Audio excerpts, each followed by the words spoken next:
اللہ کے حبیب فرماتے ہیں جو نماز کا پابند ہو جاتا ہے اللہ کی رحمت اس کی پابند ہو جاتی ہے. زندگی کے مراحل آسان، دنیا اس کے لیے آسان ہو جاتی ہے، دنیا کے سارے معاملات اس کے لیے آسان ہو جاتے ہیں. جو آج لوگ گردشوں کے عالم میں ہیں، جو آج پریشانیوں کے عالم میں ہیں، جو مصیبتوں کے عالم میں، ان کو میں دعوت سخن دیتا ہوں. یہ جو معراج النبی صلی اللہ علیہ وسلم ہے، اس معراج کے صدقے میں اللہ نے تمہاری دنیا تمہارے لیے آسان کر دی ہے. معراج کے تحفے کا نام نماز ہے. معراج شریف میں نماز کا تحفہ ملا، حضور علیہ السلام لے کے آئے تو پہلے نمازیں 5 نہیں تھی، پہلے نمازیں 5 نہیں تھی، 50 نمازیں تھی. یہ ہمارے موسیٰ علیہ نبی علیہ السلام کی مہربانی ہے. آپ نے فرمایا یا رسول اللہ 50 نمازیں آپ کی امت کے لیے بڑی بوجھ ہو جائے گی اور وہ بڑے دقت میں پڑ جائیں گے، کچھ کرم فرما لیں. تو حضور علیہ السلام جاتے رہے، اللہ کی بارگاہ میں کم کراتے رہے. جو معراج پاک میں جو نماز کا تحفہ ملا ہے وہ 45 گھٹانے کی جو شان ہے وہ موسیٰ علیہ السلام کا ذریعہ ہے. آخر میں 5 بجی تو اللہ کے حبیب نے فرمایا نہیں 5 تو میں لے کے جاؤں گا، کیونکہ ہر وقت میں 5 نمازیں کٹ جاتی ہیں. اللہ نے بھی فرمایا محبوب 5 نمازیں پڑھیں گے، نہیں میں بھی اپنی رحمت کا وعدے دار ہوں، پابند ہوں. وہ 5 پڑھیں گے میں 50 کا ثواب دوں گا. ثواب میں کمی نہیں ہوئی، تعداد میں کمی ہو گئی ہے. یہ اللہ کی شان ہے. وقت میرا زیادہ ہو گیا، میں نے اتنا سوچا بھی نہیں تھا کہ بیان کر پاؤں گا طبیعت کی مزاج کی برابری نہ ہونے کی وجہ سے. کیونکہ شب قدر شب معراج پاک صلی اللہ علیہ وسلم قریب میں ہے، غالباً پیر کے دن شب معراج پاک ہے جو 10 بجے ہمارے بادشاہ کی جماعت ہے انشاءاللہ. سبحان الذی اسری بعبدہ لیلا من المسجد الحرام الی المسجد الاقصی کا جو حکم ہے خداوند تعالیٰ کا، اس کے اوپر کچھ باتیں ہوگی اور عبادت نشین فرما لیں. اس دن کا روزہ رکھنا اور اس دن عبادت کرنا بڑی فضیلت کا باعث ہے. آپ معراج میں آئیں گے تو اس کے اندر نمازوں کی جو ترتیب ہے 12 رکعت نماز ہے. کتنے بولیں؟ زور سے بولیں. 12 رکعت نماز ہے، اس کی بڑی فضیلت ہے، بڑی شان بیان کی گئی ہے. اور معراج شریف میں جو سب سے بڑی خصوصیت ہے کہ یہ رات میں بندہ جب عبادت کرتا ہے تو اس کے لیے بڑی انعام کی بارش ہوتی ہے. رات میں قیام کرے، جاگے اور صبح میں روزے کا معاملہ رکھے، رات میں سحری کر لے تہجد کے بعد. ہماری مسجد میں تہجد کی نماز کا بھی اہتمام رہتا ہے. تو کون کون تہجد پڑھیں گے ذرا ہاتھ اٹھا دیں. ماشاء اللہ، ذرا اونچا اٹھائیں. ماشاء اللہ، تہجد کی نماز کا اس مسجد میں اہتمام ہوتا ہے. آپ تہجد میں آئیں، پھر ساتھ ساتھ تہجد کی نماز کے بعد آپ سحری کر لیں، ایک روزے کا اہتمام کر لیں. اگر اللہ نے صلاحیت دی تو 2 روزے رکھ لیں، نہیں تو اگر آپ 1 روزہ بھی رکھیں گے تو کوئی گناہ نہیں ہے. اور کوئی ضروری بھی نہیں کہ 3 روزے رکھیں 2 روزے رکھیں، 1 روزہ بھی چلے گا. میں کتاب کے حوالے سے بتا رہا ہوں. اکثر لوگ بولتے نہیں 2 روزے رہنا، نہیں تو 1 روزہ نہیں رہنا، ایسا بولتے، غلط بات ہے. شب معراج کے بارے میں ایسا نہیں ہے. آپ 1 روزہ بھی بولو نا بھائی. اچھا آپ بولے تو پورے بولتے، بولیے 1 روزہ بھی رہ سکتے ہیں. زور سے بولے 1 روزہ بھی. یہ ذہن نشین کر لیں. اکثر لوگ کہتے ہیں مولانا 1 روزہ نہیں، میں کل کا روزہ نہیں رہا تو آج کا روزہ نہیں. ایسا نہیں ہے. آپ 1 روزہ بھی آپ 1 روزے کی نیت کر لیں انشاءاللہ. بولیں میں بھی رکھوں گا. آپ میرے ساتھ کون کون رہیں گے؟ ماشاء اللہ. جو جھوٹ بول رہے ہیں ہاتھ نیچے کر لیجیے. آپ جھوٹ بولتے ہیں نہیں، جو جھوٹ بول رہے ہیں ہاتھ نیچے کر لیجیے تاکہ میں دیکھوں تو جھوٹ کون بولتے ہیں.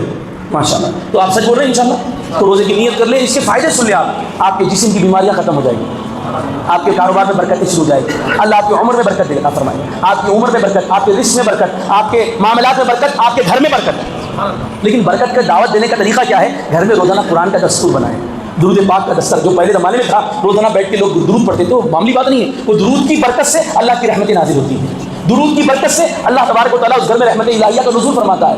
آپ اپنے گھروں میں درود پڑھیں گے انشاءاللہ. اپنے گھروں کو آپ فلمی گانوں سے اور ناچنے گانے کے فروعی معاملات سے اپنے گھروں کو پاک رکھیں اور خاص طور پہ نماز کا ماحول بنائیں، قرآن کا ماحول بنائیں. اور یہ دستور بنا لیں کہ گھر کا ہر بچہ، گھر کی ہر بچی کم از کم 100 مرتبہ درود پاک پڑھے. 100 بار. اللہم صلی علی سیدنا محمد وعلی آلہ واصحابہ افضل صلواتک وعدد معلوماتک وبارک وسلم. آپ تعجب کریں گے حضور جب گئے معراج میں تو اللہ تعالیٰ نے جو بات چیت کی ہے نا، وہ بات چیت روزانہ آپ کرتے ہیں. میں جو بول رہا ہوں کتاب کی سند کے ساتھ بول رہا ہوں. معراج میں جو اللہ کے پروردگار کے پیارے حبیب کی دونوں میں جو بات چیت ہوئی نا، وہ بات چیت آپ روزانہ کرتے ہیں. یا جتنے صاحب علم ہیں وہ تو سمجھ گئے ہوں گے، جتنے نوجوان بچے ہیں چھوٹے کم عمر ہیں غور سے سنیں وہ کیا بات چیت ہے. اللہ نے فرمایا التحیات للہ والصلوات والطیبات السلام علیکہ. اللہ اکبر. آپ کو معراج کی بات چیت سنا رہا ہوں جو معراج میں اللہ کے حبیب میں جو بات چیت ہوئی ہے اللہ نے قاعدہ بنا دیا ہے. ہر نماز میں وہی دہرانا ہے. یعنی روز کی نماز میں مصطفیٰ کی معراج کا ذکر ہے. آپ کی فجر کی نماز ہے مصطفیٰ کی معراج کی گفتگو ہے. آپ کی ظہر کی نماز ہے مصطفیٰ کی معراج کی گفتگو ہے. آپ کی ہر نماز میں جمعہ کی نماز ہو یا عیدین ہو یا آپ جو تہجد کی نماز پڑھے یا اشراق پڑھے یا نوافل پڑھے یا فرض پڑھے یا مغرب پڑھے یا عشاء پڑھے یا فجر پڑھے یا ظہر پڑھے یا عصر پڑھے، جو بھی نماز پڑھے اللہ نے قاعدہ بنا دیا ہے ہر نماز میرے مصطفیٰ کی معراج ہو، اسی کا ذکر ہو، التحیات للہ والصلوات والطیبات السلام علیک ایھا النبی۔ مصطفیٰ نے فرمایا مولا جب تو نے اپنی رحمتیں کھول دی ہیں تو میں بھی اپنے غلاموں کو اپنے ساتھ لے لیتا ہوں، السلام علینا وعلی عباد اللہ الصالحین۔ جتنے تیرے عبادت گزار ہیں، جتنے تیرے مخلصین ہیں، جتنے میری امت ہے، میں نے ان عابدین کو بھی اپنے ساتھ میں لے لیا ہے۔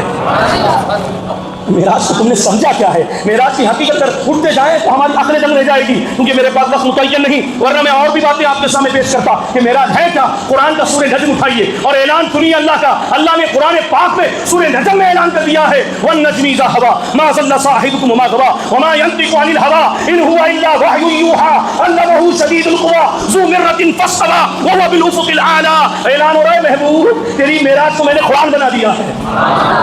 سورہ نجم پڑھے کبھی؟ اندہ سدرۃ المنتہا پڑھے ہیں، اندہ جنت المأویٰ پڑھے ہیں، ایک ایک سورہ نجم کی آیت پڑھتے جائیں، ایک ایک معراج کا ورق پلٹاتے جائیں۔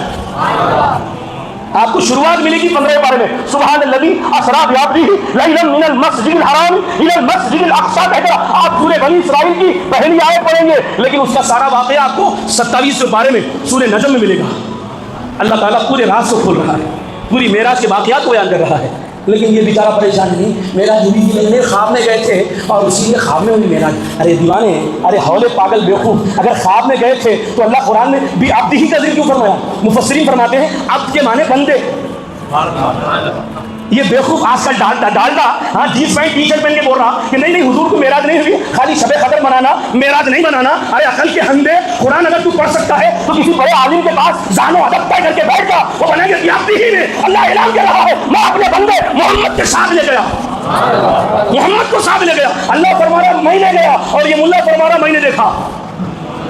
تو رہا تو دیکھیں گا نا، اس وقت سارے عالم کو اللہ نے ساکت کر دیا تھا، جو چیز جہاں تھی وہیں ٹھہر گئی تھی۔ مصطفیٰ کی ساری معراج ہوئی، جنت کی سیر ہوئی، عرش کی سیر ہوئی، لامکہ کی سیر ہوئی، عرش کرسی کی سیر ہوئی، جنت کی سیر ہوئی، دوزخ کی سیر ہوئی۔ پہلے آسمان پہ ایک، دوسرے آسمان پہ، تیسرے آسمان پہ، ساتوں آسمان کے دروازوں پر 7 انبیاء علیہ السلام نے استقبال کیا اور ساری باتیں ہوتی رہی، معراج کے سارے تذکرے ہوتے رہے، پھر جنت کے ہر راز کھلتے رہے، جنت کے عالم کو بھی دیکھا، جہنم کے عذابات کو بھی دیکھا، پورے واقعات مصطفیٰ نے بتایا۔ پھر آخر میں آقا نے اعلان کر دیا دنیا والوں سنو میں نے رب کو دیکھا، من رآنی رأى الحق، جس نے مجھے دیکھا اس نے میرے رب کو دیکھا۔ میں نے حدیث پیش کی ہے، اگر تیرے پاس دلیل ہے تو تو بھی حدیث پیش کر کے دے کہ معراج نہیں ہوئی، تو بھی دلیل پیش کر۔ میں مصطفیٰ کی بارگاہ میں جو قرآن کا آیات ہے، جو اللہ کا مقدس کلام ہے، اس کلام کے ذریعے میں معراج کی تعریف کر رہا ہوں۔ ایک بھی قرآن سے ہٹ کے واقعہ نہیں معراج کا۔ اس کو محدث لکن عبداللہ صاحب رحمۃ اللہ علیہ نے اپنی کتاب معراج نامے میں پورے قرآن کے آیات کو جمع کر کے معراج کے واقعات بیان کیے ہیں۔ کہ ہمارے ہندوستان کے معینات محدث علامہ حضرت حضور مرشدی مولائی سیدنا عبداللہ شاہ صاحب اللہ محدث لکن علیہ رحمہ کی کتاب اور ان کے تصانیف موجود ہے۔ اللہ سے دعا کرتے ہیں اللہ معراج تیرے حبیب کو تو نے کرائی ہے، مولا مصطفیٰ کی معراج ہے، تیرا دیدار ہے، ہماری معراج ہے، مصطفیٰ کے قدموں تک ہم پہنچ جائیں، اور جو معراج کا تحفہ ہے اس نماز کو ہم پابندی سے پڑھنے والے بن جائیں۔